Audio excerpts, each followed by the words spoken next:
Considérons l'état de ruine de la muraille. Il était le suivant. Je leur dis alors, vous voyez le malheureux état où nous sommes. Jérusalem est détruite et ses portes sont consumées par le feu. Venez, rebâtissons la muraille de Jérusalem et nous ne serons plus dans l'opprobre. Néhémie 2,17. La dernière parole va droit au but, n'est-ce pas? Voyons le grand ennemi de Dieu, de Christ, du témoignage de notre Seigneur, qui a constamment pour objectif de salir le nom du Seigneur, par n'importe quel moyen et en tout lieu, que ce soit par des assauts directs ou par un travail de sape très subtil, afin de jeter l'opprobre sur le nom du Seigneur et sur le témoignage. Qu'il n'y ait plus d'opprobre.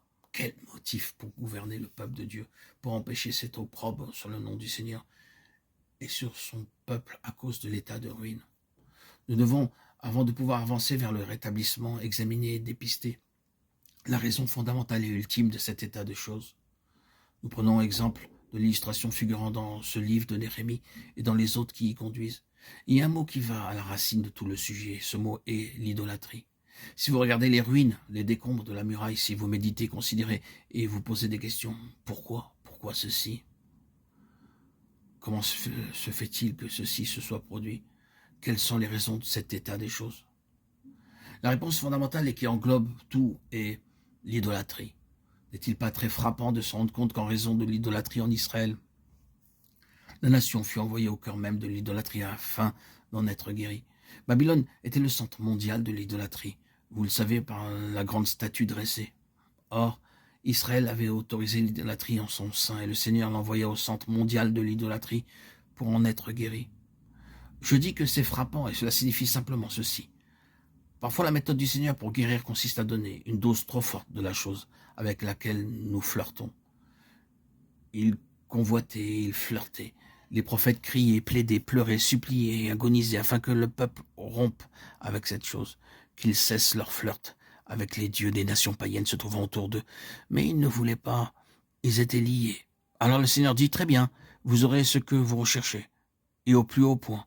En vérité, ils l'ont eu au plus haut point, et cela a guéri Israël de l'idolâtrie, sous cette forme-là, pour le reste de leur histoire.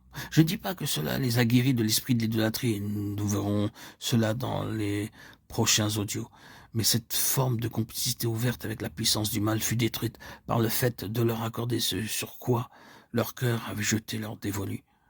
Voici l'exemple extrême du travail d'une certaine loi.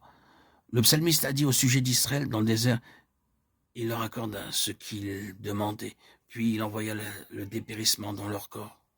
Psaume 106, 15. Ils refusèrent de lâcher prise. Ils voulaient obtenir. Ils disaient oui à la face du nom de Dieu.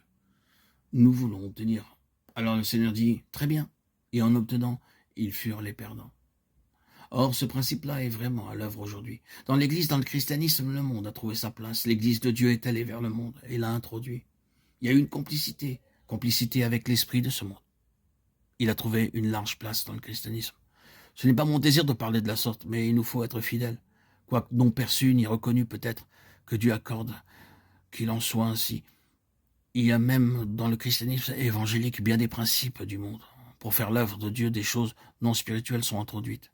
Des noms, des titres, des ressources, et que sais-je encore. Il y a une complicité cachée en vue d'obtenir la faveur, un avantage. Il y a derrière tout cela un autre esprit, l'esprit d'idolâtrie, qui a emprise sur le peuple du Seigneur.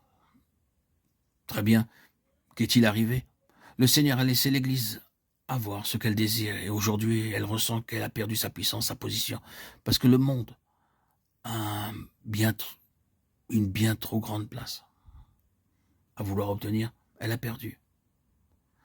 C'est très manifeste, n'est-ce pas? Ce principe est à l'œuvre.